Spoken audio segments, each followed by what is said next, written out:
Tresham College is very proud to have Matt Carlisle with us. He's been with us now for the last 2 years studying electrical. He's currently studying level 3 electrical installations.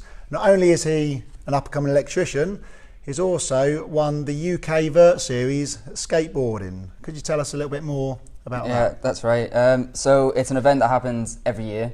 I normally come second in it. I always place every year, but it's something I have won before, and I just wanted to donate one of my boards because she wanted to hang it up in the electrical workshop. So that's brilliant. Yeah. Could you tell us a bit more about this particular board? Have you won any competitions on this one? I've not won any competitions on this one, but it's obviously in a few video parts on Facebook, Instagram, and YouTube. It looks quite battered, so we'll have to check out those videos at some point. So yeah, but that's really good. Yeah.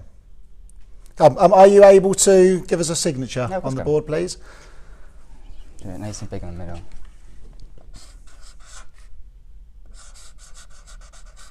And we'll get this hung up on the rafters up there. Thank you very much, Matt. Thank you. Thank you.